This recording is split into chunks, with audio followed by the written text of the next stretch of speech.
Mark 3 continues to highlight Jesus' authority, particularly over the Sabbath, sickness, evil spirits, and even traditional social and family boundaries. The chapter also shows a growing opposition from religious leaders, who begin to plot Jesus' death. In verses 1 through 6, Jesus enters a synagogue and encounters a man with a withered hand. The Pharisees watch to see if Jesus will heal on the Sabbath, hoping to accuse him. Jesus asks, "Is it lawful on the Sabbath to do good, or to do harm, to save life, or to kill?" He heals the man, and the Pharisees, now enraged, begin plotting with the Herodians to destroy Jesus. This healing story is also in Matthew chapter 12. The key message is that Jesus confronts legalism and shows compassion over tradition. In verses 7 through 12, Jesus withdraws to the lake, but crowds from all over Galilee, Judea, Jerusalem, Idumea, and beyond follow him. The crowd is so massive and desperate for healing that Jesus has to keep a small boat ready, just to keep from being crushed by the people pressing in to touch him.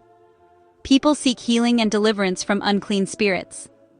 The demons recognize Jesus and call him the Son of God, but he commands them to remain silent.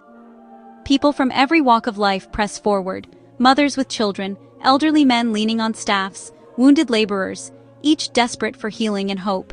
This story is also in Matthew chapter 12.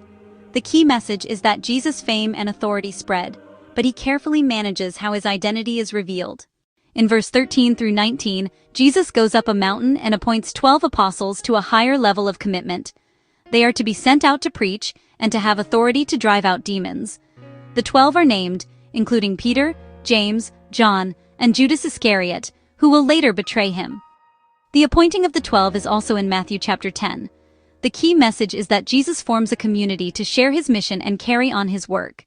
In verses 20 through 35, as Jesus returns home, the pressure reaches a breaking point. His own family comes to take charge of him, thinking he is out of his mind. Meanwhile, religious experts from Jerusalem accuse him of being possessed by Beelzebul, Satan, claiming he uses evil power to cast out demons. Jesus responds with the famous logic: "A kingdom divided against itself cannot stand."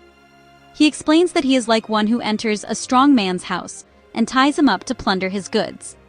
These stories are also in Matthew chapter 12. He warns that blasphemy against the Holy Spirit is an eternal sin, attributing God's work to Satan. When his mother and brothers arrive and send for him, Jesus looks at the people sitting around him and says, "Whoever does God's will is my brother and sister and mother." The key messages are that Jesus is either empowered by God or rejected as demonic. There is no middle ground, and that obedience to God defines Jesus' true family, not blood ties. There are 5 key themes in Mark chapter 3. 1. Jesus' lordship over the Sabbath. He redefines what is lawful and good. 2. Rising opposition. The religious leaders begin planning to kill him. 3. Formation of the apostolic community. The 12 are chosen for a special mission. 4. Spiritual discernment. The danger of misjudging the Holy Spirit's work. 5. Redefining family. Jesus establishes a new spiritual family centered on obedience to God.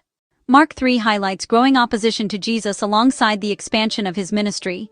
Jesus heals a man with a withered hand on the Sabbath, provoking hostility from the Pharisees, who begin plotting his death.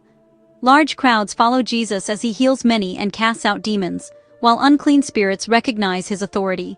Jesus appoints the 12 apostles to be with him and to share in his mission. Religious leaders accuse him of being empowered by Satan, which Jesus refutes by teaching that a divided kingdom cannot stand and warning about blasphemy against the Holy Spirit. The chapter concludes with Jesus redefining true family as those who do God's will. In this chapter, we see the Pharisees questioning whether Jesus is doing God's work or Satan's. How can we avoid misjudging the work of the Holy Spirit in our lives or others? As Jesus defines who his family is, how can Jesus' redefinition of family challenge our ideas of loyalty and identity?